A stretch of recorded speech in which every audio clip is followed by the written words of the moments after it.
ఒక సువార్తికుడు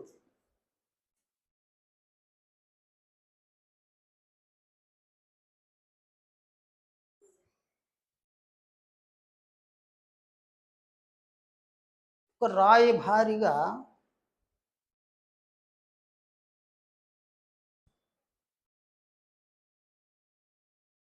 ఉండవలసినటువంటి పరిస్థితి ఉందన్నమాట.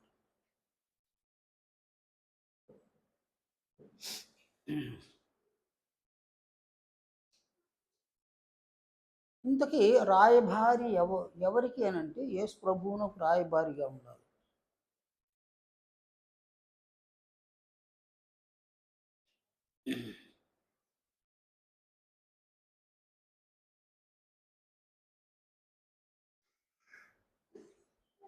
ఎవరికి రాయభారి అనగా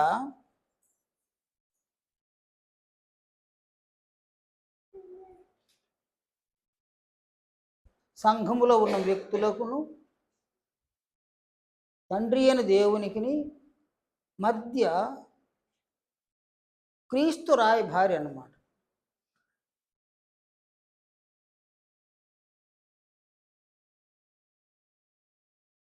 ఒక వ్యక్తి సువార్తికుడైతే అతడు సువార్తికుడుగా తయారయ్యేది సంఘంలోనే.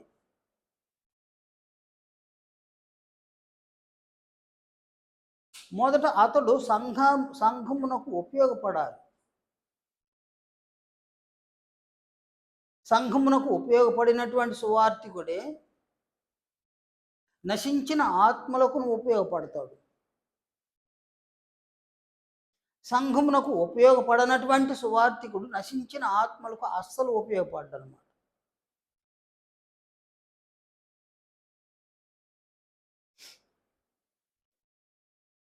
కనుక సంఘములో ఉన్న వ్యక్తులు పురుషులైనా స్త్రీలైనా,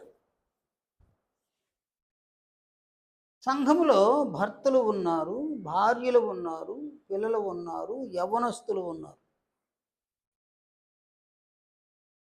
సంఘములో సువార్తికులు ఉన్నారు,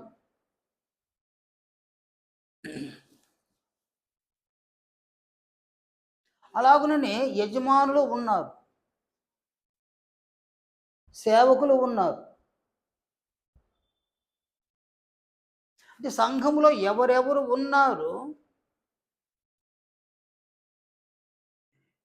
వారిని దేవునితో సమాధానపరిచేటువంటి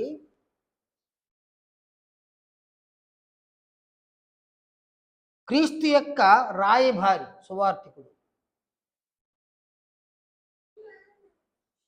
నీవు సువార్తికుడు అయితే నీ సంఘములో ఉన్న కొందరు వ్యక్తులను క్రీస్తు పక్షముగా దేవునితో సమాధానపరిచే రాయభారివి కావాలి.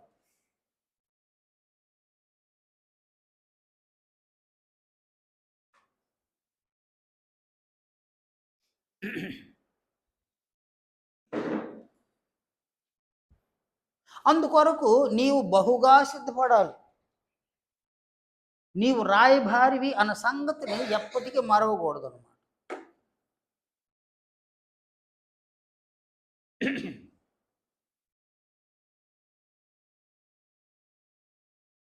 యోహాను వ్రాసిన మొదటి పత్రిక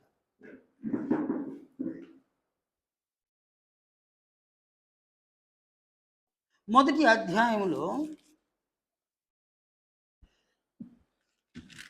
యోహాను తెలియజేసిన ఈ మాటలు చూడండి.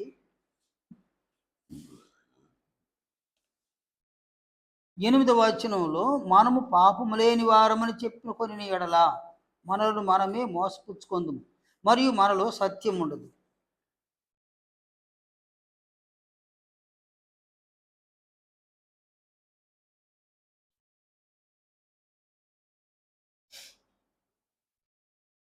కనుక సంఘంలో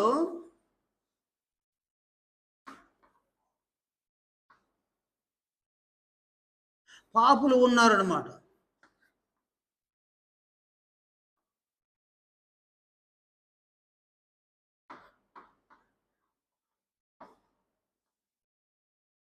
వీరెవరు అనగా క్రీస్తు రక్తముతో కొనబడినటువంటి వారు.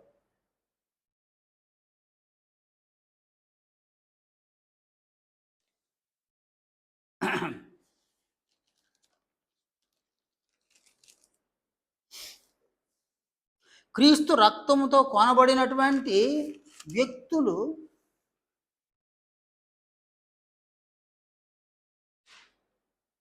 పాపులు ఉన్నారు.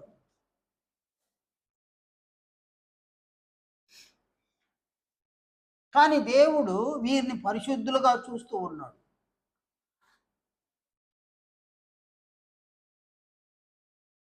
కొరింథీ మొదటి పత్రిక 6వ అధ్యాయంలో అపోస్తులుడైన పౌలు సెలవిచ్చిన ఈ మాటలు చూడండి.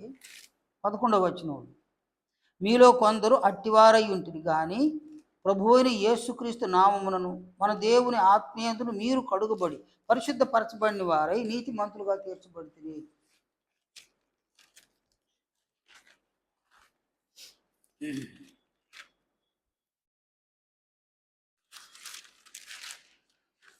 కనుక బాప్తిస్మము అనే కార్యక్రమంలో ఆయన మనలను తన కుమారుని యొక్క అమూల్యమైన రక్తము ద్వారా కడిగి మనల్ని పవిత్రపరిచినాడు.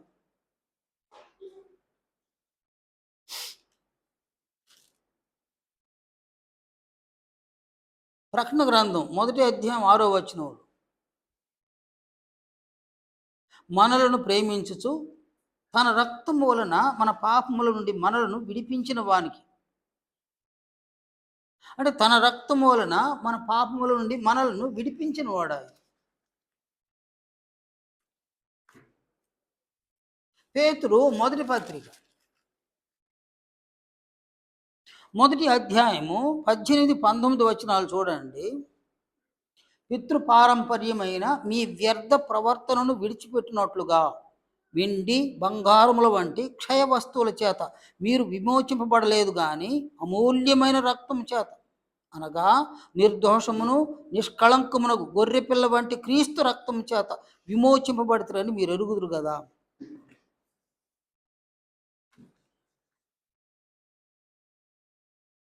అలాగనే అపోస్తుల కార్యములు 20వ అధ్యాయంలో పౌలు ఇలా సెలవిచ్చినాడు అనమాట. 28వ వచనం, దేవుడు తన స్వరక్తమిచ్చి సంపాదించిన తన సంఘమును కాయుటకు. కనుక సంఘములో ఉన్న వ్యక్తులందరూ పరిశుద్ధులే. ఎందుకంటే క్రీస్తు పరిశుద్ధుడు. ఆయన శరీరంలో ఉన్న అవయవాలన్నీ కూడా పరిశుద్ధమైనవి. పరిశుద్ధులు, సంఘం అనగా పరిశుద్ధులు.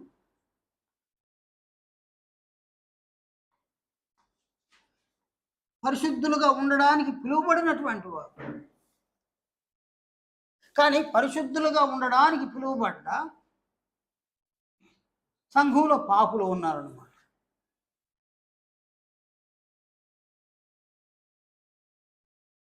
నీవు సంఘములో ఉన్నావు, నీవు పాపిగా ఉన్నావా పరిశుద్ధుడుగా ఉన్నావా, నిన్ను నీవు పరీక్షించుకోవలసిన ఆవశ్యకత ఉందన్నమాట.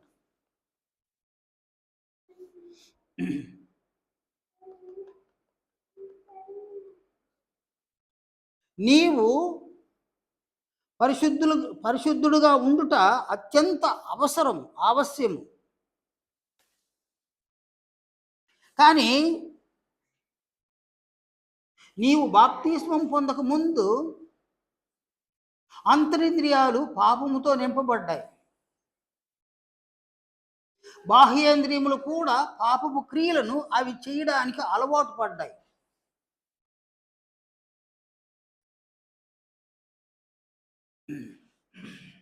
కనుక నీ అంతరింద్రియములలో పాపము సుఖ నివాసం చేస్తూ ఉందన్నమాట.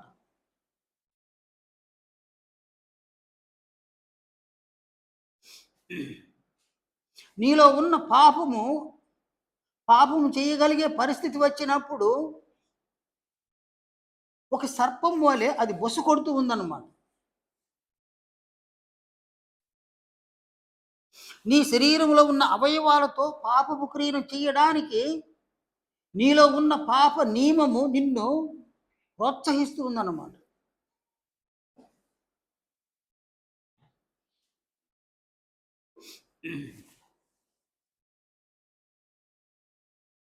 ఎందుకంటే నీలో పాపం ఉంది.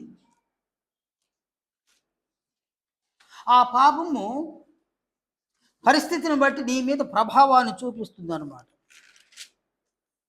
చూడండి, మళ్ళీ చూడండి, యోహాను రాసిన మొదటి పత్రిక 1వ అధ్యాయం 8వ వచనం. మనము పాపము లేని వారమని చెప్పుకొని ఎడల మనలను మనమే మోసపుచ్చుకోండి అన్నటువంటి యోహాను ఈ ఈ పత్రిక చివరి అధ్యాయం 5వ అధ్యాయంలో 16వ వచనాన్ని చూడండి. తన సహోదరుడు మరణకరము కాని పాపము చేయగా ఎవడైనను చూచిన ఎడల అతడు వేడుకొనును.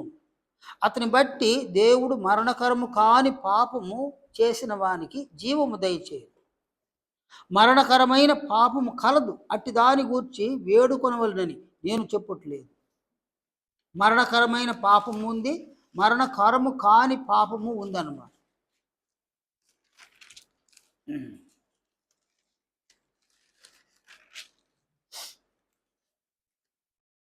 మరణకరమైన పాపము అనగా హెబ్రీ గ్రంథకర్త ఇలా వ్రాసినాడు 10వ అధ్యాయము 26వ వచనం. మనము సత్యమును గూర్చి అనుభవ జ్ఞానము పొందిన తరువాత బుద్ధిపూర్వకముగా పాపం చేసిన ఎడల పాపములకు బలి ఇకను ఉండదు. అంటే ఇక్కడ బుద్ధిపూర్వకముగా పాపం చేయడం అన్నమాట. ఇక్కడ పాపం చేయడం అంటే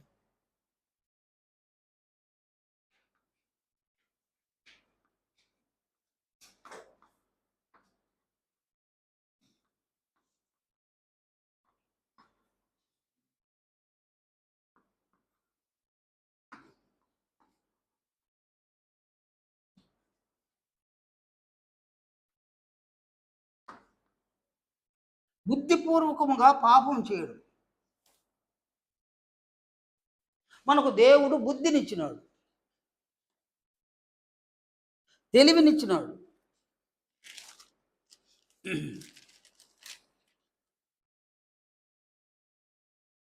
కొలస్సీ 2వ అధ్యాయము 3వ వచనాన్ని చూడండి.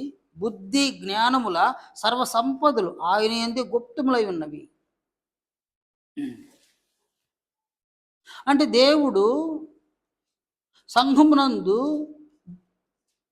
బుద్ధి జ్ఞానముల సర్వసంపదను క్రీస్తునందు గుప్తపరిచి ఉన్నాడనమాట.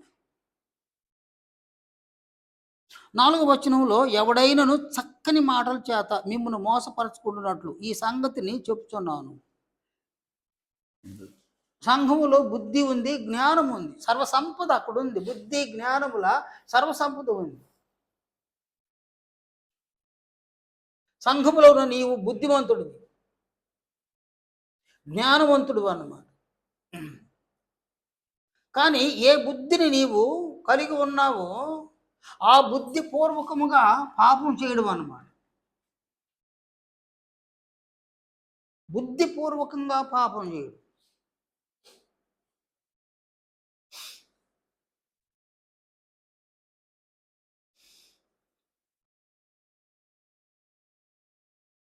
అనగా ఒక ప్లాన్ ప్రకారంగా పాపం చేయడం అన్నమాట. ప్లాన్ వేసుకోవడం అన్నమాట, ఒక ప్లాన్ గీసుకోవడం అన్నమాట.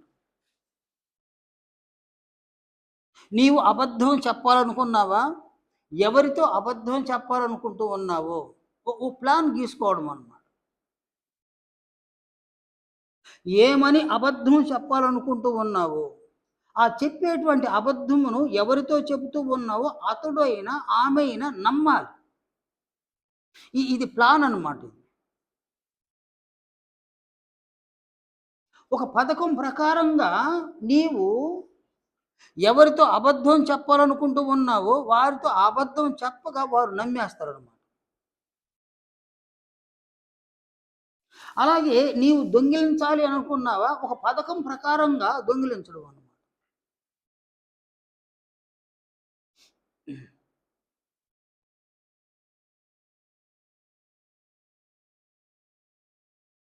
అలాగే ఒక వ్యభిచారం చేయాలనుకున్నా కూడా ఒక పథకం ప్రకారంగా వ్యభిచరించడం అన్నమాట. అంటే మన జీవితాల్లో అనేకము అన్ఎక్స్పెక్టెడ్గా జరుగుతాయి అన్నమాట. అన్ఎక్స్పెక్టెడ్గా జరిగేటివి కొన్ని ఉంటాయి, కానీ పథకం వేసి చేసేటివి మరికొన్ని ఉంటాయి అన్నమాట. పథకం ప్రకారంగా దొంగిలించడము, పథకం ప్రకారంగా అబద్ధాలు చెప్పడము, పథకం ప్రకారంగా వ్యభిచరించడము, పథకం ప్రకారంగా నరహత్య చేయడం, పథకం ప్రకారంగా మరి ఏదైనా పాపపు క్రియను చేయడం అన్నమాట. అనుకోకుండా మాత్రం కాదు, అనుకోకుండా మాత్రం కాదు, అనుకొని ఇలా చెయ్యాలి అని అనుకొని ప్లాన్ వేసి అలా చేయడం అన్నమాట. అలాంటి వారు ఒక ప్లాన్ ప్రకారంగా లేక ఒక పథకం ప్రకారంగా సత్క్రియలు చేయలేరన్నమాట. సువార్తను ప్రకటించలేరు. సువార్తను ప్రకటించడానికి, సత్క్రియలు చేయడానికి ఒక పథకాన్ని రచించుకోరన్నమాట. కానీ పాపము చేయడానికి మాత్రము పథకమును రచించి పెట్టుకుంటారు. అది డైరీలో ఒక పథకాన్ని వ్రాసుకుంటే ఎవరైనా చూసి తెలుసుకుంటారేమో, కానీ ఈ డైరీలో రాసి పెట్టుకుంటారు అన్నమాట. ఇక్కడ వ్రాసి పెట్టుకొని ఆ పథకాన్ని ఎవరికి తెలియకుండా అమలు పరిచి పాపం చేస్తారు.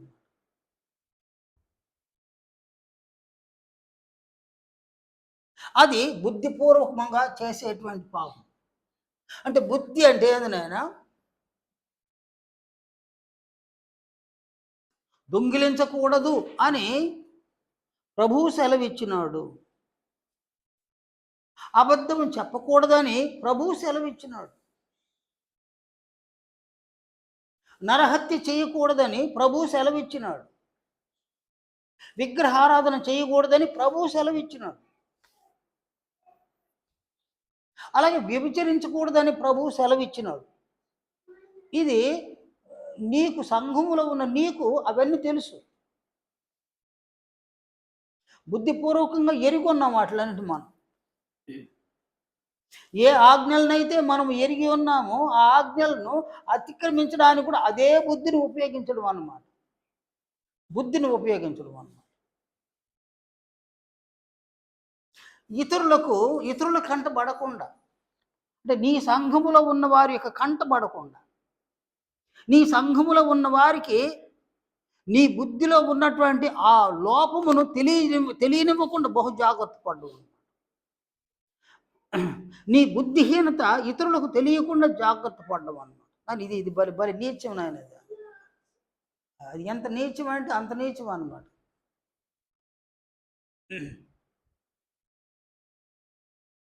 మన ప్రభువు దాపరికం కలిగిన వాడు కాదు.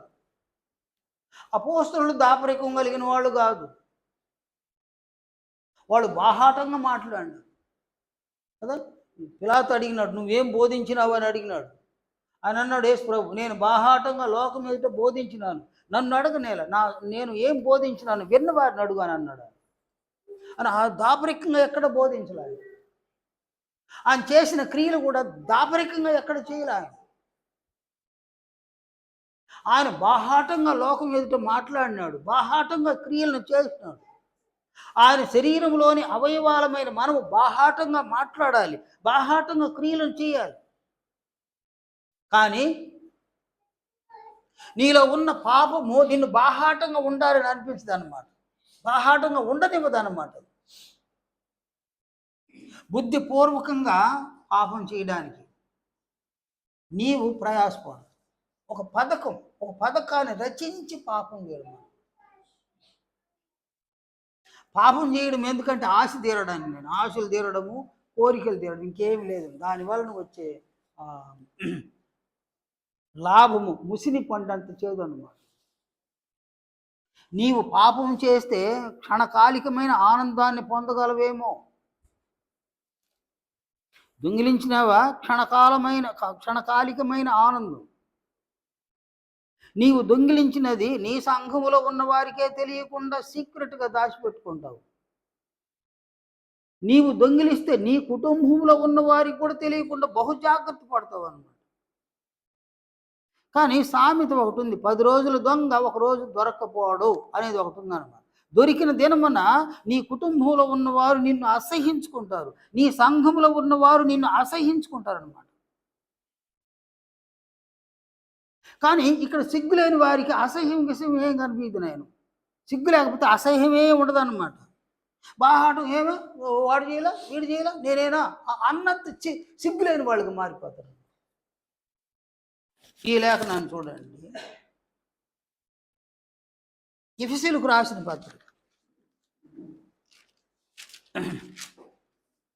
ఎఫెసు పత్రిక 4వ అధ్యాయం.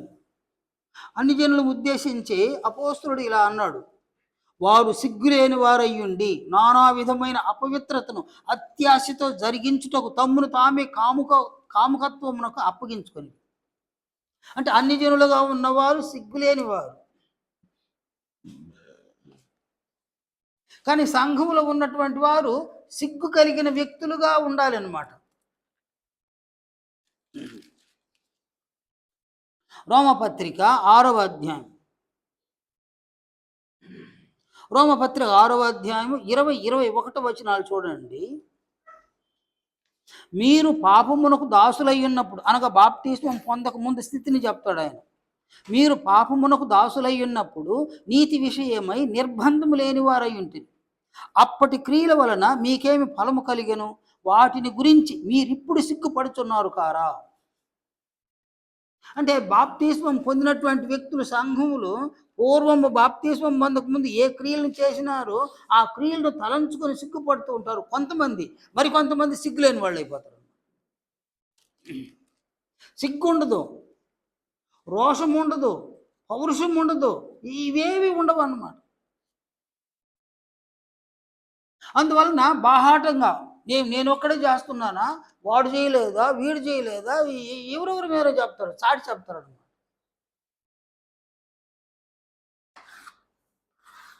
కనుక సంఘంలో బుద్ధిపూర్వకముగా ఎవరైతే పాపం చేస్తారో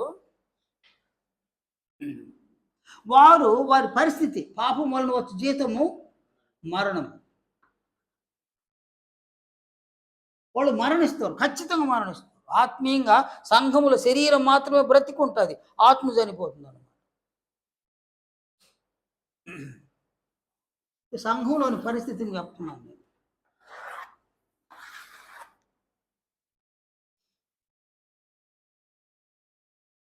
మరి కొందరు ఉంటారు, పరిశుద్ధులు ఉంటారన్నమాట. వీరు పాపం చేయలేరన్నమాట. ఎందుకు పాపం చేయలేరు అని అంటే, బాప్తిస్మం పొందక మునుపు నేను పాపినిగా ఉన్నప్పుడు నా ఆత్మ ఎంత నీచ స్థాయికి దిగజారిపోయింది, అంటే నా వ్యక్తిత్వము ఎంత పతనమైంది.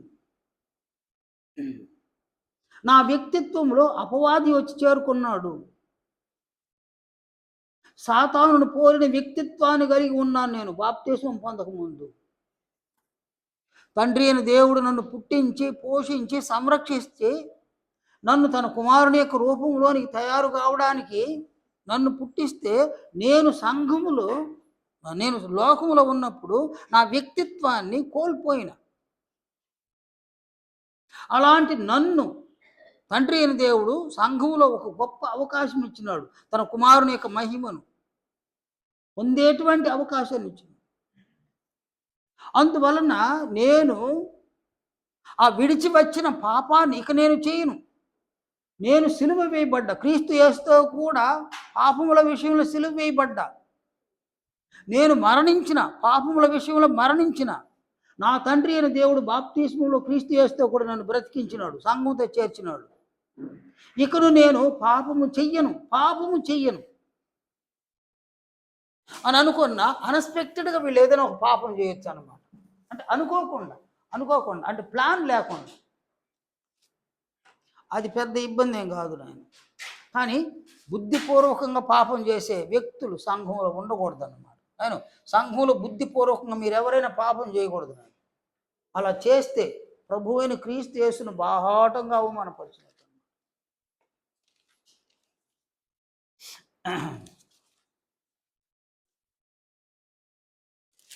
ఈ లేఖనాన్ని చూడండి, హెబ్రీలకు రాసిన పత్రికలో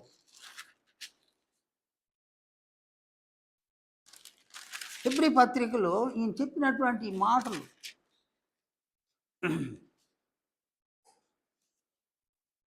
10వ అధ్యాయము 26వ వచనం నుండి, మనము సత్యమును గూర్చి అనుభవ జ్ఞానము పొందిన తరువాత బుద్ధిపూర్వకముగా పాపము చేసిన ఎడలా పాపములకు బలి ఇకను ఉండదు, కానీ న్యాయపు తీర్పునకు భయముతో ఎదురు చూచుటయు విరోధులను దహింపబోవు తీక్షణమైన అగ్నియు నికను ఉండును.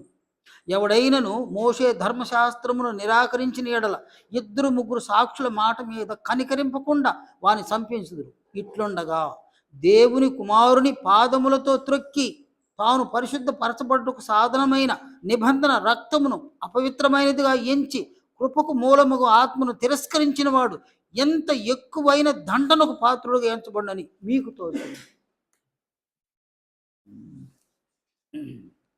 కాబట్టి ఇక్కడ బుద్ధిపూర్వకంగా ఎవరైనా పాపము చేస్తే వారు ఏం చేస్తున్నారంటే దేవుని కుమారుని పాదములతో త్రొక్కడం అన్నమాట. తాను పరిశుద్ధ పరచబడటకు సాధనమైన నిబంధన రక్తమును అపవిత్రమైనదిగా ఎంచేటువంటి వాడు, కృపకు మూలముగు ఆత్మను తిరస్కరించేటువంటి ఎంత ఎక్కువ దండనకు పాత్రలుగా ఎంచబడతారు అనేది హెబ్రీ గ్రంథకర్త యొక్క వాదం. ఇది నిజము. అందువలన సంఘంలో ఉన్న ఎవరైనా సరే పాపమును చేయకూడదు, బుద్ధిపూర్వకంగా అసలు చేయకూడదు పాపాన్ని. ఒక ప్లాన్ ప్రకారంగా, ఒక పథకం ప్రకారంగా పాపమును చెయ్యకూడదు. ఇదిగో పాపమును ఇలా చెయ్యాలి అని చేయకూడదు అన్న ఒక పథకం ఉండకూడదు అన్న.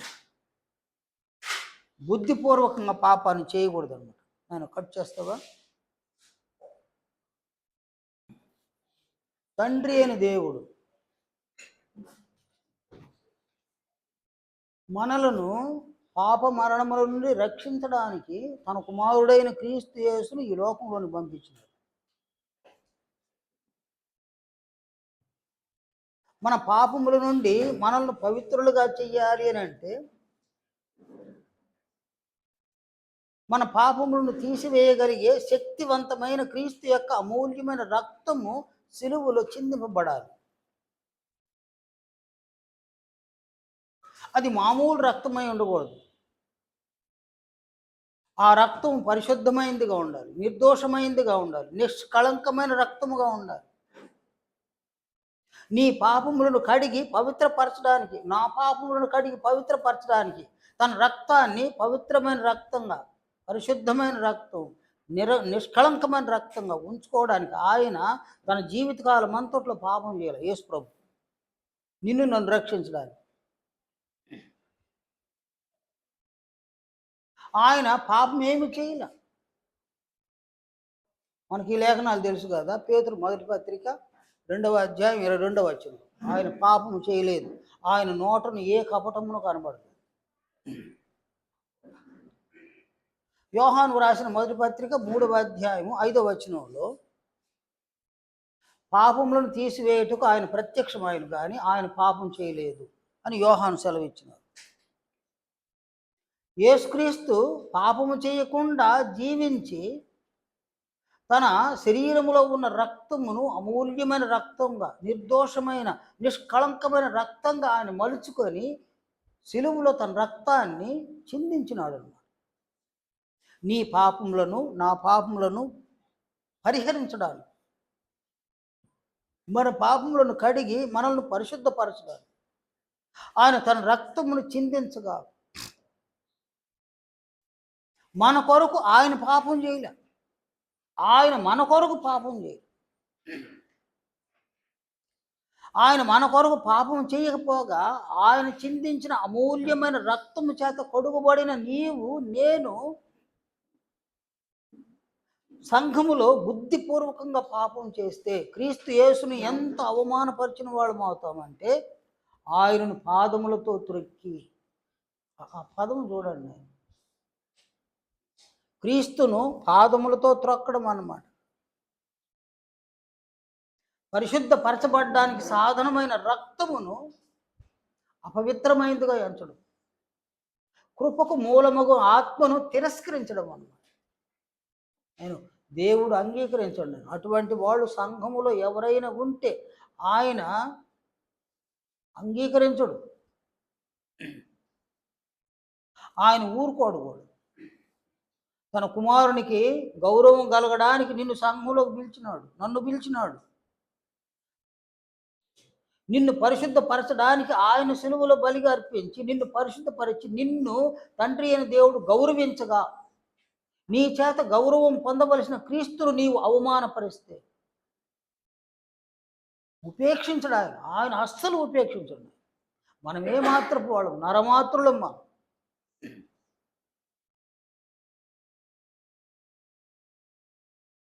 మనకున్న శక్తి సామర్థ్యములు చాలా పరిమితమైనవి. మనకున్న తెలివితేటలు కూడా చాలా పరిమితమైన మనం. ఒక వ్యక్తి ఎంత తెలివితేటలు కలిగిన వాడైనా వానికి హెడ్డాక్ వచ్చిందంటే వాని తెలివితేటలు పనిచేయవు. ఒక వ్యక్తి ఎంత తెలివితేటలు కలిగిన వాడైనా కోమాలోకి పోయినాడంటే వాడు ఎంత తెలివితేటలు వాడు పనికిరావన్నమాట. ఎంత తెలివితేటలు కలిగిన వాడైనా ఒక ఇన్సిడెంట్ జరిగి తలకు గాయమైతే వాడు అన్ని మర్చిపోతాడు. సంభవింపకూడని ఒక సంగతి సంభవించి దాన్ని వాడు భరించలేని పరిస్థితుల్లో మనసు ఫెయిల్ అయితే మళ్ళీ ఏముండదాడు, ఆడేముండదాడు. మనం నరమాతృలము, కేవలం నరమాతృలము. ఆయన కుమారుని ద్వారా ఆయన నిన్ను గౌరవించగా నీవు ఆయన కుమారుని నీ జీవితకాలం అంతా గౌరవించే భాగ్యాన్ని కలిగి ఉండకుండా ఆయనను గనక అవమానపరిస్తే, దేవుని కుమారుని పాదములతో త్రుక్కితే తండ్రి ఊరుకుంటాడు. ఊరుకోడు ఆయన, అస్సలు ఊరుకోడు. అందువలన సంఘములో ఉన్న వారెవరు దయచేసి పాపం బుద్ధిపూర్వకంగా పాపం చేయబోకండి. మనం ఆయనకంటే తెలివిమంతులం కాదు, ఆయనకంటే గొప్పవాళ్ళం కాదు. ఆయన దయా దాక్షిణ్యాల మీద బ్రతికేవాడు. ప్రతిరోజు ఆయన దయా దాక్షిణ్యాల మీద బ్రతుకుతున్నాం. ఆయన కనికరిస్తే మనం క్షేమంగా ఉన్నాం. ఆయన కఠినమైతే మరుసటి రోజుకు మనం ఉండము అన్నమాట. ఇది నిజం అన్నమాట. అందువలన సంఘములో ఉన్నటువంటి వ్యక్తులు నీకు ఎంత ఆశ ఉన్నా, ఎంత కోరిక ఉన్నా, ఎంత ఇచ్చ ఉన్నా బుద్ధిపూర్వకంగా పాపం చేయకూడదన్నమాట. కానీ బుద్ధిపూర్వకంగా పాపం చేసేవాళ్ళు సంఘంలో ఉన్నారు.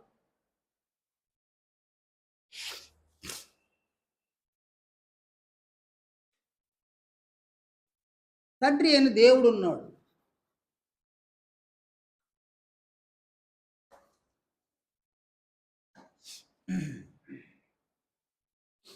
ఈయన నీ కొరకు నా కొరకు సంకల్పాన్ని కలిగి ఉన్నాడు. కేవలం ఈ సంకల్పం ఎలాంటిది అంటే తన కుమారుడైన క్రీస్తు అంటే ఆయన సంకల్పము నీవు క్రీస్తు లాంటి కుమారుడుగా తయారు కావాలి.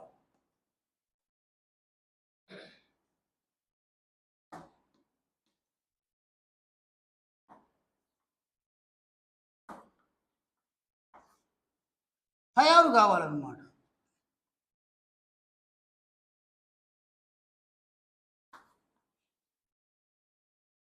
ఎక్కడంటే సంఘంలోని తయారు కావాలి. ఇది ఆయన సంకల్పం అన్నమాట.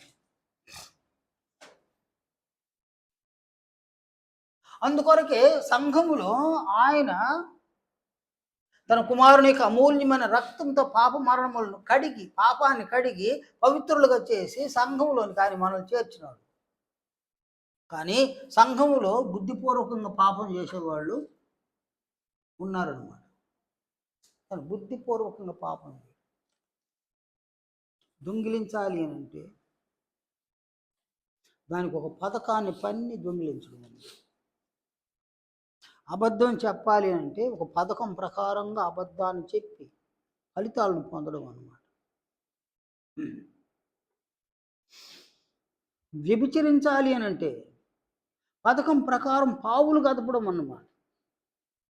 ఒక స్త్రీతో ఎలా దగ్గర కావాలి, ఓ స్త్రీతో ఎలా మాట్లాడి లోపరుచుకోవాలి, మాటల ద్వారా ఎలా లోపరుచుకోవాలి, లేక ఒక స్త్రీకి ఎలాంటి సహాయాలు చేయగలిగే పరిస్థితులు ఉంటే ఆ సహాయాలు చేసి వారి మన్ననలు పొందాలి, ఒక స్త్రీకి ఎలా దగ్గర కావాలి, ఎలా మాట్లాడితే దగ్గర అవుతాం, ఎలాంటి క్రియలు చేస్తే దగ్గర అవుతాం, ఎలాంటి క్రియలను చేస్తే లొంగ తీసుకుంటాం, ఆమెతో ఎలా వ్యభిచరించగలం, ఇది ఒక ప్లాన్ ప్రకారం పథకం ప్రకారంగా చేయడం. దొంగతనమైన అంతే, అబద్ధం చెప్పడమైనా అంతే, నరహత్య చేయడం అని అంతే. ఒక పథకం ప్రకారంగా ఒక పాపమును చేయడం అన్నమాట.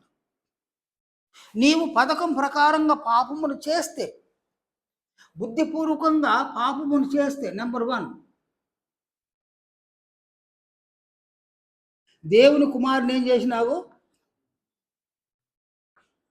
దేవుని కుమారుని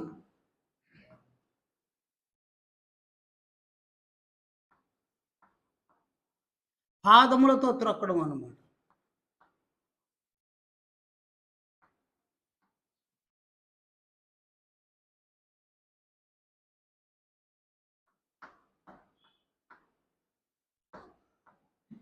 తర్వాత రెండోది ఏంది నైనా?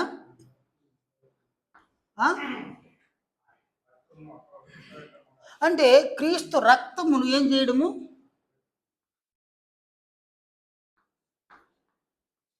క్రీస్తు రక్తము అపవిత్రమైనదిగా ఎంచడం.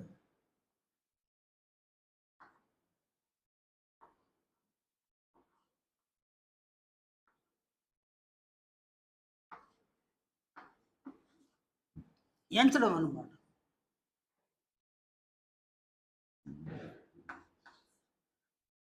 అలాగే కృపకు మూలమగు ఆత్మనేం చేయడం ఏడ? కృపకు మూలమగు ఆత్మను తిరస్కరించడం.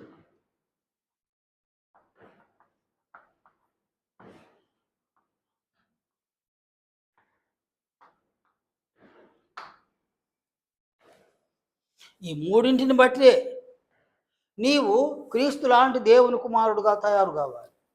ఆ మూడింటిని దేవుని కుమారుని పాదములతో తొక్కడం, క్రీస్తు రక్తమును అపవిత్రమైనదిగా ఎంచడం, కృపకు మూలముగా ఆత్మను తిరస్కరించు.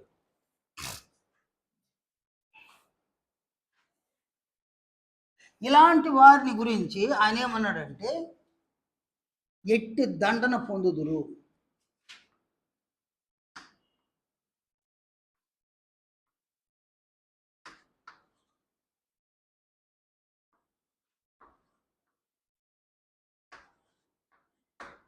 నేను ఇది నిజంగా ఇలాంటి వాళ్ళు సంఘంలో ఎవరైనా ఉంటే వాళ్ళు ఎట్టి దండన పొందుతారు. కానీ ఇక్కడ ఒక విషయం ఏంటంటే, నీలో ఆశలు ఉన్నాయా, కోరికలు ఉన్నాయా? ఆ ఆశలు కోరికలు దండనను అసలు పట్టించుకోవాలి. అస్సలు దండనను పట్టించుకోదు. అలా దండనను పట్టించుకునే పని అయితే ఏ ఒక్కడు ఏ నేరం చేయడు దేశం.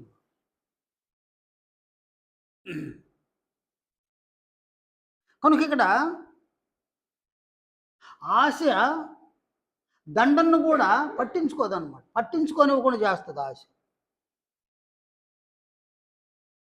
దండనంటే భయమే, కానీ ఆశ దండను కూడా పట్టించుకోకుండా చేస్తుంది అన్నమాట. కానీ ఆ దండన పడిందంటే లైఫ్ పూర్తిగా స్పాయిల్ అయిపోద్ది అన్నమాట. కానీ దేవుని దండన మరి తీవ్రంగా ఉంటుంది. నేను ఈ దండన మరి తీవ్రంగా ఉంటుంది అన్నమాట. ఎందుకంటే తన కుమారుని అవమానపరచడం తీవ్రంగా ఉంటుంది.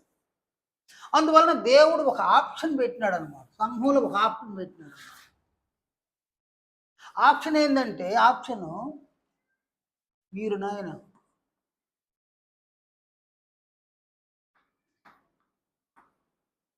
సువార్థికులు, వీళ్ళు ఆప్షన్ అన్నమాట.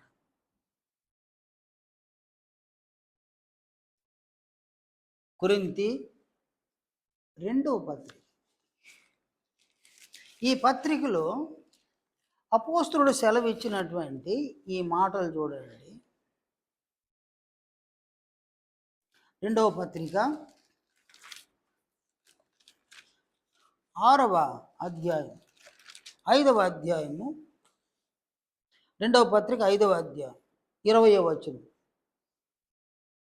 పౌలు అంటాడు, దేవుడు మా ద్వారా వేడుకొనినట్టు మేము క్రీస్తుకు రాయభారులమై దేవునితో సమాధాన పడుడని క్రీస్తు పక్షముగా మిమ్మును బతిమాలు కొనుచున్నాము.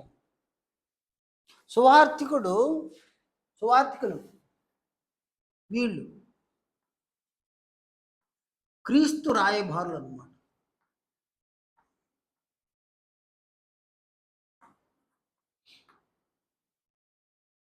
ఎవరికి? ఇటు సంఘంలో పాపులు ఉన్నారు, అటు దేవుడు ఉన్నారు. వీరిద్దరికి మధ్యన వీరు రాయబారులు అన్నారు. క్రీస్తు రాయబారు అంటే క్రీస్తు నిన్ను సువార్థికుడు అయితే నిన్ను రాయబారిగా పెట్టినాడు అన్నమాట.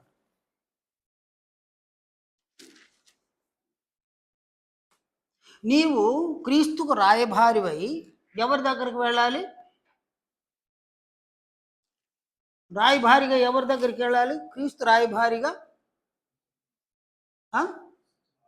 అది నేను చెప్పనేలే ఇంతవరకు, పాఠం ప్రారంభం నుంచి దాన్ని చెప్పాలి, ఆ పదాన్ని వాడలే నేను. బుద్ధిపూర్వకంగా పాపం చేస్తున్నారు వారికిని దేవునికిని సువార్థికులు ఎవరు కాదు, క్రీస్తు రాయబారులు. క్రీస్తు రాయబారు.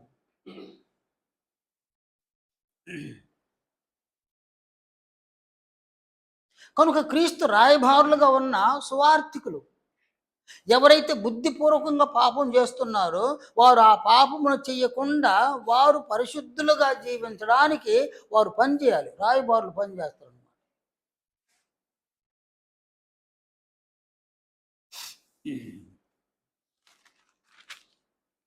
ఇది కేవలం రాయబారులు అని అంటే రాయబారానికి ఎవరిని పంపిస్తారు?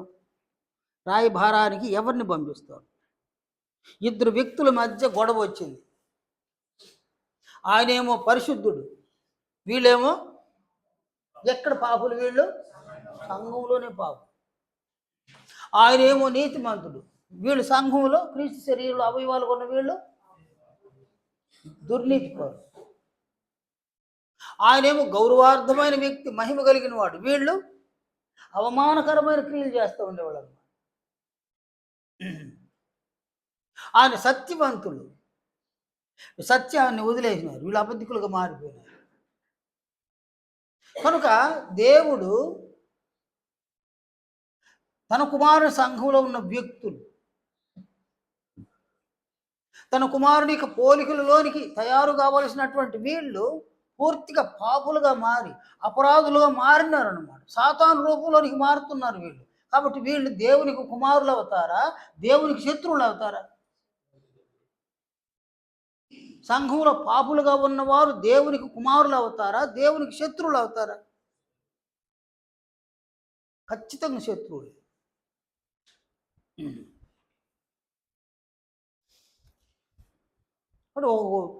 సహజంగా మామూలు కుటుంబాల్లో కూడా చూడండి, చాలామంది తండ్రులు కుమారులను వాడు నా శత్రువు అని అంటారనమాట. కనుక నీవు సంఘములో నీ తండ్రి అయిన దేవునికి శత్రువుగా మారితే శత్రువుడు ఏం చేస్తాడు? శత్రువుడు ఏం చేస్తాడు? అధమ పాతాళని తొక్కిడా? ఓ శత్రువును అధమ పాతాళని తొక్కేస్తాడు ఆయన. వాళ్ళు ఎంత పెద్దోళ్ళు అయినా ఆయన దగ్గర ఏం చేయలేరు. మీరు చూడండి, నెబుకద్నెజరు అనే వ్యక్తిని ఏ స్థాయికి తొక్కేసినాడు ఆయన.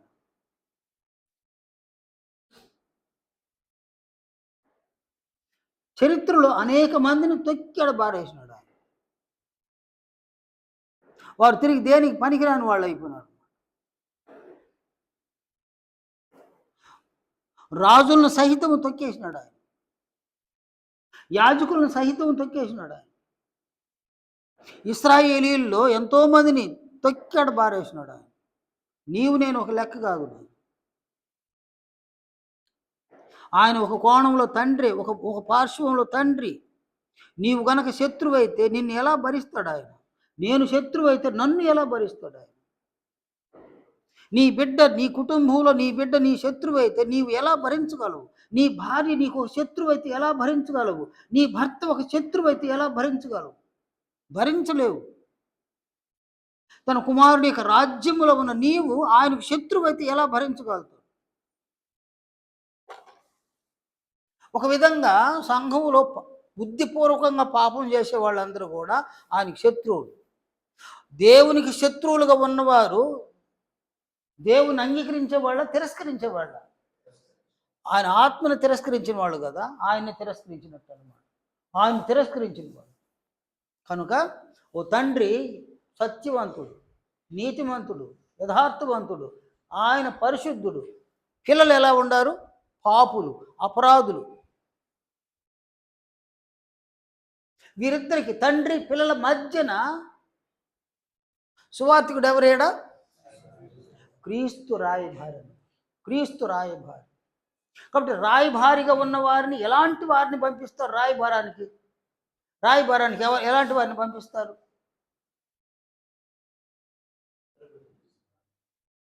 తండ్రికి కొడుక్కి గొడవ జరిగింది నాయన, వాళ్ళిద్దరూ మాట్లాడుకోవడంలా కదా.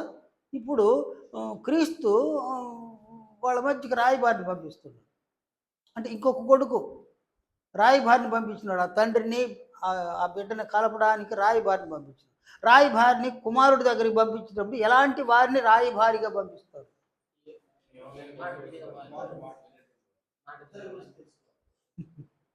నేను ఇక్కడ చూడండి, ఆయన ఎవరి దగ్గరికి రాయబారిని పంపిస్తామో ఈ రాయబారిని వాడు గౌరవించేవాడుగా ఉండాలి. అంటే గౌరవార్థమైన ఒక వ్యక్తిని రాయబారిగా పంపిస్తారు. ఈ ఆ వ్యక్తి ఇతన్ని గౌరవిస్తాడు. చూడగానే అన్న రండి, కూర్చోండి కూర్చోండి కూర్చోండి, గౌరవింపదగిన వ్యక్తినే పంపిస్తాడన్నమాట. అతడు పోయి కూర్చుంటాడు. కూర్చున్న తర్వాత అతడు ప్రశ్నించగా, రాయబారి ప్రశ్నించగా అతడు ఆన్సర్ చేస్తూనే ఉంటాడనమాట. ఇంకా అడ్డు మాట్లాడు. ఎందుకంటే గౌరవార్థమైన వ్యక్తి ఆయన. అడ్డు మాట్లాడే ఛాన్సే ఉండదన్నమాట. ఎవరినంటే వాడిని రాయబారిగా పంపించి ఆయన కానీ పోయి ప్రశ్న, ఎవరు నువ్వు లేచిపోరా అంటాడు. ముందు లేచి గట్ అవుట్, లేచి వెళ్ళిపో అంటాడు అనమాట. కానీ గౌరవింపదగిన వ్యక్తి వెళ్ళుండాడు. గౌరవింపదగిన వ్యక్తి వెళ్ళినాడు. ఆయన కాదని చెప్పలేడు అనమాట. కాదని చెప్పలేడు. కాబట్టి ఆయన అడుగుతుంటాడు, ఈడ ఆన్సర్ చేయాలి. ఆన్సర్ చేస్తాడు ఖచ్చితంగా, ఎందుకంటే గౌరవించే వ్యక్తి అనమాట. ఆన్సర్ చేస్తాడు. అతడు మాట్లాడి మాట్లాడి మాట్లాడి ఆ తండ్రికి ఇతనికి మధ్య జరిగిన దాన్నంతా విచారించేస్తాడు. అక్కడ విచారించున్నాడు, ఇక్కడ విచారించేసి నీ తండ్రి ఎంత న్యాయస్తుడు, నీ తండ్రి ఎంత యథార్థవంతుడు, ఎంత సత్యవంతుడు, ఎంత పరిశుద్ధుడు, ఆయన నువ్వేంద్ర ఎట్లా చేస్తున్నావు అని అక్కడ దింపేస్తున్నాడు. దింపేసి మర్యాదగా రా, వచ్చి సమాధానం పడు. ముందు సమాధానం పడమన్నప్పుడు అతడేం చేస్తాడు? అట్నే అట్నే. దేన్ని బట్టి? ఆయన మీద ఉన్న గౌరవం. ఇక్కడ సువార్తికుడు ఎలాంటి వాడుగా ఉండాలి? రాయబారి ఎలాంటి వాడుగా ఉండాలి? గౌరవింపదగిన వ్యక్తిగా ఉండాలి. నీ సంఘములో నీవు ఒక గౌరవార్థమైన వ్యక్తిగా ఉండాలి. సంఘములో ఉన్న వ్యక్తులు నిన్ను గౌరవించే వ్యక్తిగా ఉండాలి. ఇది నేను నాకు 4 మాటలు తెలుసు, సువార్తను అటు చెప్పేస్తాను, పట్టా, ఇదంతా అందరూ చేసే పనులే కదా. నేను బ్యాగులు తగ్గించుకొని ఓని తిరుగుతున్నారు, ఊర్ల మీద తిరుగుతున్నారు కదా. కానీ నీకు గౌరవం ఉందా?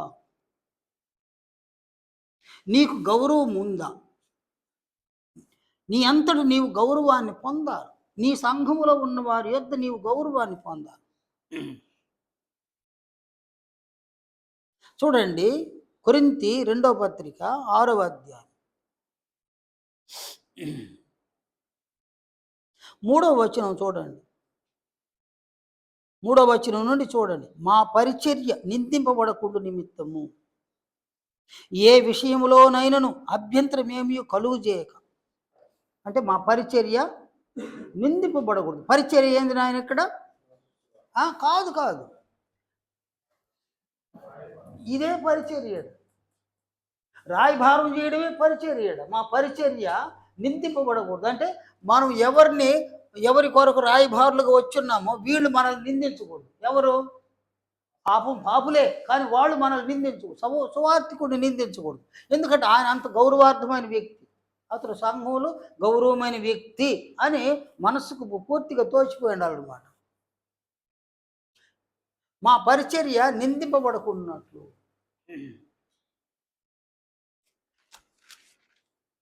నెక్స్ట్ ఏమన్నాడు ఆయన? ఏ విషయంలోనైనాను అభ్యంతరమేమీ కలుగు చేయక. సంఘములో ఉన్న వారికి ఎలాంటి విషయాల్లోనూ నీవు అభ్యంతర కారణంగా ఉండకూడదు. సువార్థికుడు నీలో సంఘానికి అభ్యంతర కారణమైనవి ఏమీ కనబడకూడదు అన్నమాట. నీ మాటలు, నీ ప్రవర్తన, నీ ఆలోచనలు, నీ తలంపులు, నీ క్రియలు, నీ దినచర్య, ఇవేవి కూడా సంఘములో ఉన్న వారికి అభ్యంతరంగా అగుపడకూడదు అన్నమాట. సంఘములో ఉన్న వారికి అభ్యంతరకరముగా నీవు మాట్లాడి, సంఘములో ఉన్న వారికి నీవు క్రీస్తు రాయభారిగా ఉండలేవు అన్నమాట. నిన్ను ఎవరు గౌరవించరు. నీవు అభ్యంతర కారణంగా ఉంటే నీకు గౌరవమే ఉండదు సంఘముడు.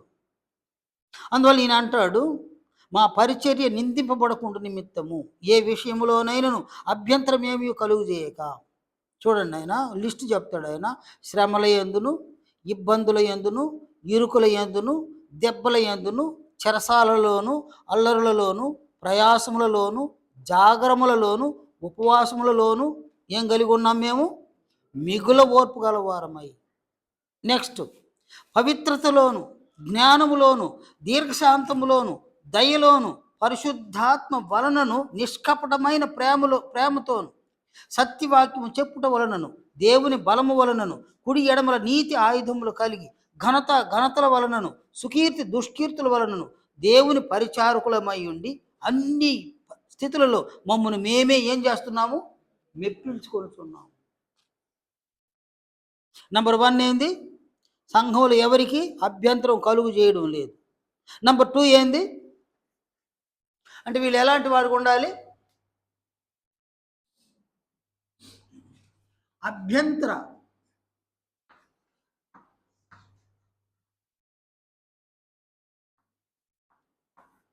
అభ్యంతరంగా ఉండకూడదు.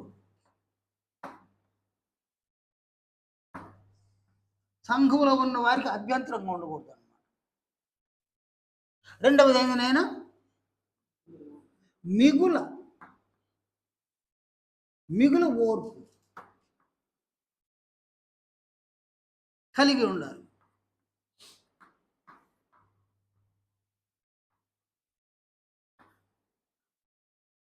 తర్వాత ఏం చెప్పినాడు ఆయన?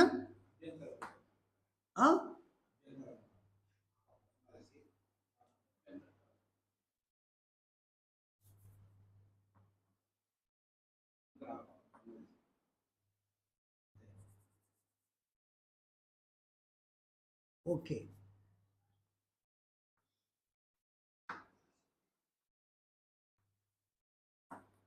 అభ్యంతరం ఉండకూడదు. రెండవది ఏంది? మిగుల ఓర్పు కలిగి ఉండాలి. సంఘంలో నీవు సువార్థికుడువా, మిగుల ఓర్పు కలిగి ఉండాలి. నీ ఓర్పును సంఘంలో ఉన్నవారు చూడాలి. అలాగే అన్ని పరిస్థితులలో నీవేం చేయాలి? అన్ని పరిస్థితుల్లో నీవు సంఘములో ఉన్న వారికి వారి దగ్గర మెప్పించుకోవాలి.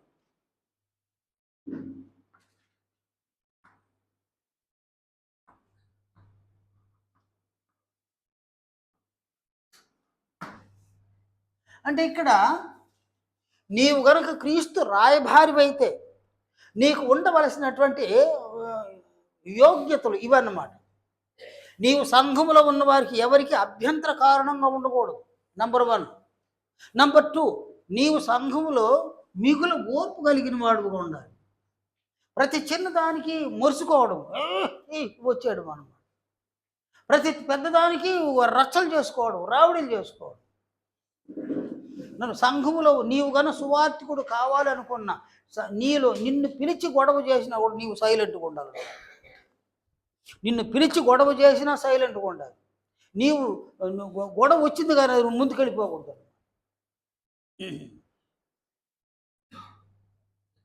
మిగుల ఓర్పు. నిన్ను నీవు సంఘానికి మెప్పించుకోవాలి. ఎన్ని శ్రమలు వచ్చినా ఆయన ఈ విశ్వాస జీవితాన్ని కొనసాగిస్తున్నాడు అని నిన్ను నీవు సంఘానికి మెప్పించుకోవాలి. నీవు సంఘానికి అభ్యంతర కారణంగా ఉండకూడదు. మిగుల ఓర్పు కలిగి ఉండాలి. శ్రమలు, ఇబ్బందులు, బాధలు ఎన్ని వచ్చినా ఓర్పు కలిగి ఉండాలి. నిన్ను నీవు సంఘానికి మెప్పించుకోవాలి. చూడండి 4వ వచనం నుండి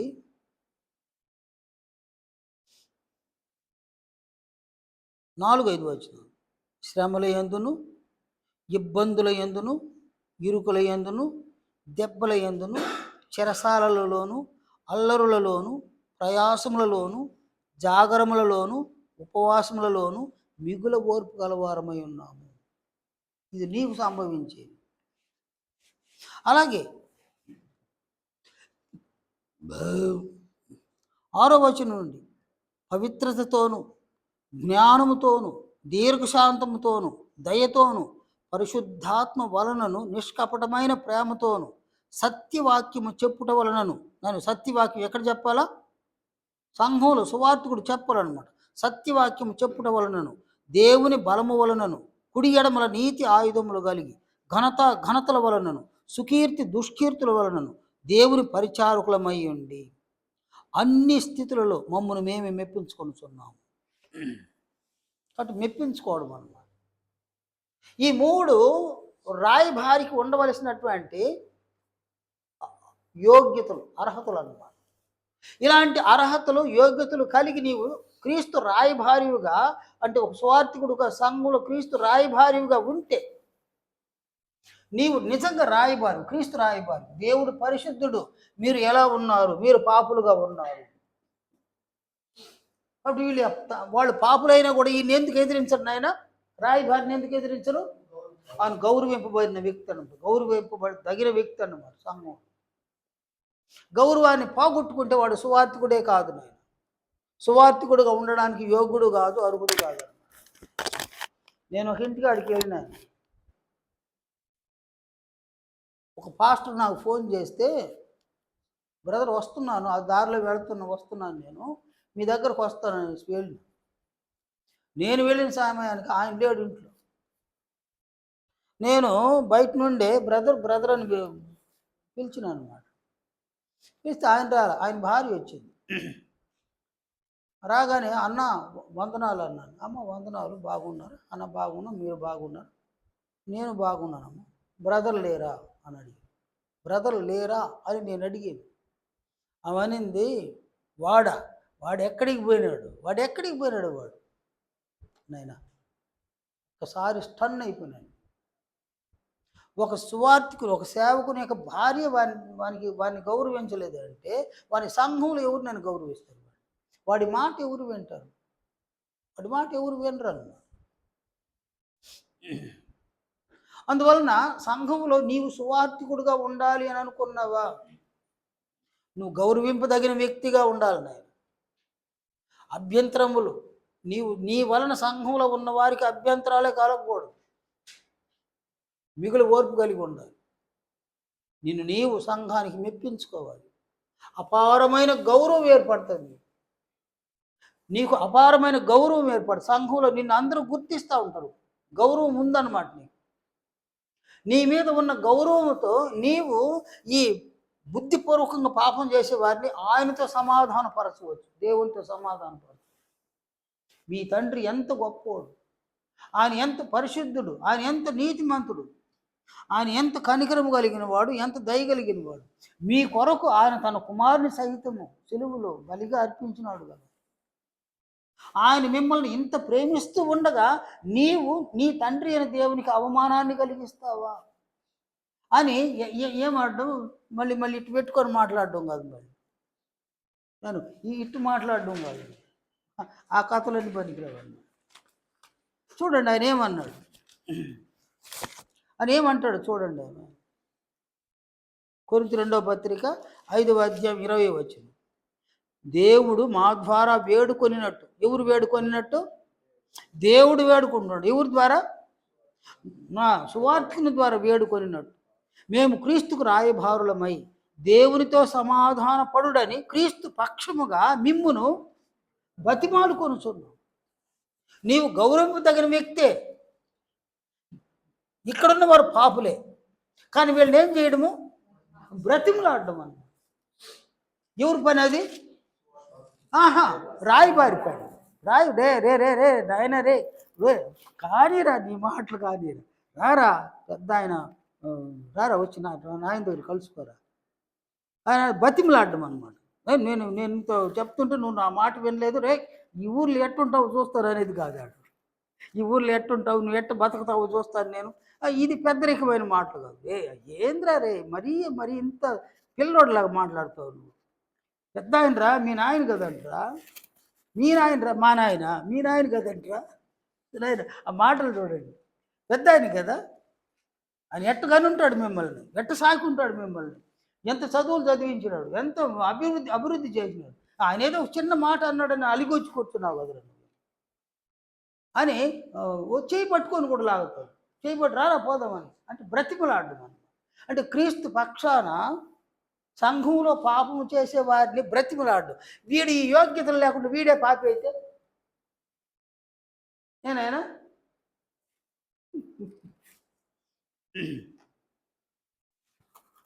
అంటే యోగ్యత లేకపోతే. ఇప్పుడు చిన్నప్పుడు ఒక మాట విన్నాను నేను ఈ తమిళ్లో,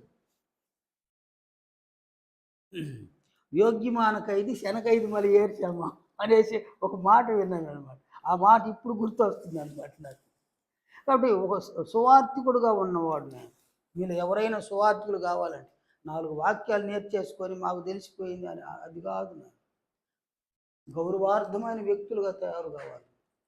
నీ సంఘములో ఉన్నవారు నిన్ను గౌరవించరు. నీకు వయసు చిన్నదైన పర్వాలా, నీ సంఘంలో ఉన్నవారు నిన్ను గౌరవించరు. మాటలు యందు, ప్రవర్తన యందు, క్రియలు యందు, దానైనా నువ్వు చేసే పని యందు. సంఘంలో సువార్తను ప్రకటిస్తున్నావా? అతిశయమేమిలా. మాటలు అతిశయమిలా, క్రియలు ప్రేమపూర్వకమైన క్రియలు, సత్క్రియలు, సువార్తను ప్రకటించే క్రియలు, ఇవన్నీ కూడా సంఘంలో ఉన్న వ్యక్తులు నిన్ను చూస్తారు, నీ పని చూస్తారు, నీ క్యారెక్టర్ చూస్తారు. నీవు గౌరవార్థమైన వ్యక్తివి అని కానీ అర్థమైపోయింది, నిన్ను గౌరవిస్తారు. నిన్ను గౌరవిస్తే నీ మాట ఖచ్చితంగా వింటారు. దేవునికి విరోధులుగా వారు మారున్నా నీవు క్రీస్తుకు రాయభారిగా ఉండి ఆయనతో సమాధానపడమని వచ్చి వీరిని ఏం చేస్తారు? వీరిని ఏం చేయాలి నాయన? వీరిని వేడుకుంటారు. వేడుకుంటారు, బ్రతిమలాడతారు. బ్రతిమలాడు.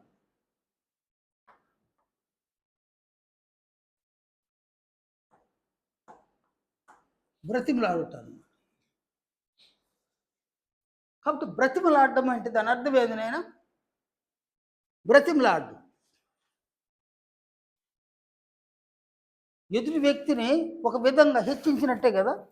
మనం బ్రతిమలాడితే ఎదుటి వ్యక్తిని హెచ్చించి అంటే హెచ్చించేది ఎవరినాడా? బుద్ధిపూర్వకంగా పాపం చేసిన వారిని హెచ్చించి తమ్మును తాము తగ్గించుకొని, రాయబారులుగా తగ్గించుకొని, బ్రతిమలాడి దేవునితో సమాధానపరిచేటువంటి ఒక పని సువార్తికుని ఒక పని.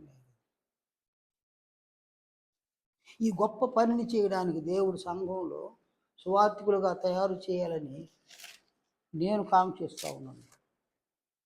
మీలో ఎవరైనా సువార్తికులుగా కావాలి అని అనుకుంటే మీరు క్రీస్తుకు రాయబారులుగా తయారు కావాలి.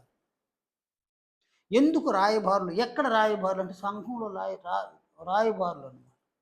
బుద్ధిపూర్వకంగా ఎవరైతే పాపం చేసి మరణించే పరిస్థితులు కలిగి ఉన్నారు, ఇలాంటి వారిని సైతము తిరిగి దేవునితో సమాధానపరిచి వీరు తిరిగి క్రీస్తు యొక్క రూపంలోనికి తయారై క్రీస్తు మహిమను పొంది క్రీస్తులోని జీవాన్ని వీరు పొంది దేవుని కుమారులుగా, శాశ్వతమైన దేవుని కుమారులుగా తయారవుటకు క్రీస్తుకు రాయబారులుగా ఉండే పని సువార్తికులు.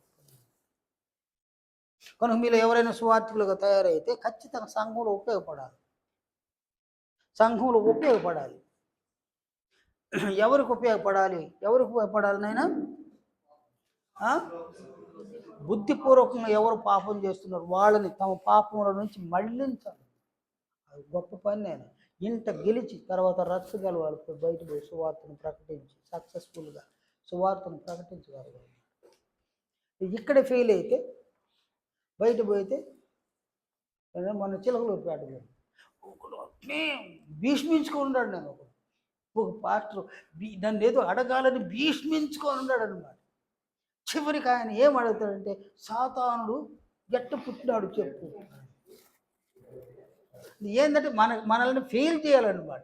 సాతానుడు ఎట్ట పుట్టినాడు, నువ్వు ఎట్ట పుట్టినావు తెలుసుకో ముందన్నా. నీవు ఎలా జన్మించినావో తెలుసుకుంటే సాతానుడి యొక్క జన్మ నీకు అర్థమవుతుంది. నీ జన్మే నీకు అర్థం కాకపోతే సాతానుడు పుట్టింది నీకేం తెలియపోతుంది అన్న. నోరు పూసేస్తాడు. అంటే ఇక్కడ ఏంటంటే ఎంత గెలిచేసి మనం బయట పోతే అక్కడ సునాయాసంగా గెలిచేయగలుగుతాం అన్నమాట. ఇక్కడే గెలవకుండా పోతే ఇంకొక అతడు ఇంకొక ప్రశ్న అడిగినాడు. మంచి రైట్ ప్రశ్న అయితే రైట్గా ఉందన్నమాట. దాన్ని నువ్వు నేర్చుకోవాలంటే 2 గంటల సమయం కావాలన్న. వాడు నోరు పూసేస్తాడు. మంచి విషయం అతను అడిగింది. కనుక ఇక్కడ ఒక సువార్థికుడుగా అయ్యి సంఘానికి ఉపయోగపడాలి. మొదట సంఘంలో బుద్ధిపూర్వకంగా పాపం చేసే వాళ్ళు ఎవరైనా ఉంటే వారిని వాళ్ళ పాపంలో నుంచి మళ్ళించి ఒక ఆత్మను రక్షించడం అన్నమాట. అందువలన సువార్థికుడు అంటే ఎవరు? నన్ను ఈ పూట ఏమి నేర్చుకున్నాం మనము? కేవలం రాయబారి కాదు, క్రీస్తుకు రాయబారి. ఎవరికి మధ్యన రాయబారి? అయినా తండ్రికి బుద్ధిపూర్వకంగా పాపం చేసే వాళ్ళకి మధ్యన క్రీస్తు రాయబారి. దేవుని పక్షముగా మిమ్మల్ని బ్రతిములాడుకొనిచున్నాము. కనుక ఆ స్థాయిలో సువార్థికుడుగా కొనసాగాలి. సంఘం కొనసాగి తర్వాత సంఘం సాగనంపితే సువార్థికుడుగా వెళ్ళాలి. ఎక్కడో ఒక దగ్గర స్థిరపడాలి. అనేక ఆత్మలను కాకపోయినా కొన్ని ఆత్మలైన దేవుడు అనుగ్రహించి రక్షిస్తే సంఘం ఏర్పడితే పని సక్సెస్ అవుతుంది.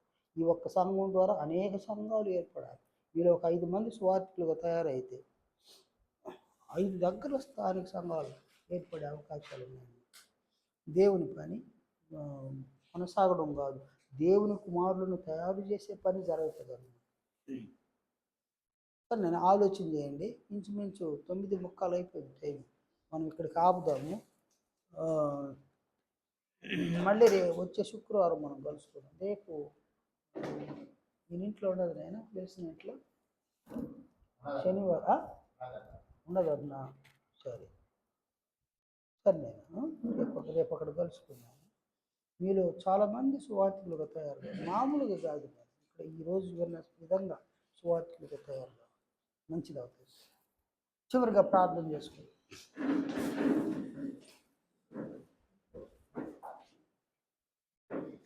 మహాపరిశుద్ధుడు అయిన మా తండ్రి, మహామహిమ కలిగిన మా నాయన, మీ పరిశుద్ధతను బట్టి మీ మహిమను బట్టి మీ పిల్లలమైన మేమందరము మీకు స్తుతులు స్తోత్రములు చెల్లిస్తున్నాము. తండ్రి, అనేక సంవత్సరాలుగా సువార్థికులు తయారవడానికి అనేక సంగతులను మీరు నేర్పిస్తూ ఉన్నందుకు కొరకు కృతజ్ఞతాస్తుతులు చెల్లిస్తున్నాం. ఈ దినములోనూ సువార్థికులను ఉద్దేశించి శ్రేష్టమైన సంగతులను మాకు నేర్పించినందుకు కొరకు మీకు కృతజ్ఞతాస్తుతులు చెల్లిస్తున్నాం. మీ క్రీస్తు పక్షముగా రాయబారులుగా ఉండడానికి సంఘంలో సువార్థికులు మీరు ఏర్పరిచినారన్న సంగతిని మేము సంపూర్ణంగా విశ్వసిస్తూ ఉన్నాము. సంఘములో ఎవరైతే బుద్ధిపూర్వకంగా పాపం చేస్తూ ఉన్నారో అటువంటి వారిని పాపము నుండి మళ్ళించి తండ్రి మీ పక్షముగా చేర్చడానికి సువార్థికుడు క్రీస్తు యొక్క రాయభారిగా ఉండవలసిన ఆవశ్యకత ఉన్నది అన్న సంగతిని ఈ దినమున మాకు నేర్పించినందుకు కొరకు వందనాలు తండ్రి. సంఘములో సువార్థికులను తయారు చేయండి అయినా సువార్థికులు సంఘములకు సంపూర్ణంగా ఉపయోగపడడానికి, సంఘములోనే గౌరవార్థమైన వ్యక్తులుగా ఎదగడానికి, సంఘంలో ఉన్న వ్యక్తులకు వారి పట్ల ఉన్న గౌరవాన్ని బట్టి బుద్ధిపూర్వకంగా పాపం చేసేటువంటి వారిని బ్రతిమలాడుకొని క్రీస్తు పక్షముగా వారిని మీతో సమాధానపరచడానికి సంఘాన్ని కనికరించమని కూడా ప్రార్థిస్తూ ఉన్నాం. ఇలాంటి గొప్ప పనిని మొదటి శతాబ్దంలో జరిగిన ఈ పనిని ఈ సంఘంలో మీరు జరిగించుదురని, అటు పైన సంఘం ద్వారా సువార్థికులు బయటకు పంపబడి అనేక ప్రాంతాల్లో స్థిరపడడానికి కూడా మీ కనికరాన్ని కృపను చూపించమని ప్రార్థిస్తూ ఉన్నాం. అంటే మొదటి శతాబ్దంలో జరిగిన ఆ పనిని 21వ శతాబ్దంలో ఈ సంఘంలో మీరు జరిగించుదురని కూడా ఈ కనికరాన్ని బట్టి ప్రార్థిస్తూ ఉన్నాం. మా మొరను మన్నించమని వేడుకుంటూ ఉన్నాం. ప్రతి బిడ్డను దీవించమని, కనికరించమని, అన్ని విషయాలలో మిమ్మల్ని ఘనపరిచి గౌరవించే విధంగా మా జీవితాలను కొనసాగిస్తూ ప్రభు మహిమలోనికి మేము ఎదుగుటకు, ఆయన జీవాన్ని మేము పొందుటకు మమ్మల్ని ప్రోత్సహించుదురని, తిరిగి మీ సమ్ముఖంలోనికి వచ్చేంత వరకు క్షేమాన్ని మాకు కలుగు చేయుదురని క్రీస్తు యేసు పరిశుద్ధ నామమున ప్రార్థిస్తున్నాము తండ్రి. ఆమేన్. అందరికీ వందనాలు.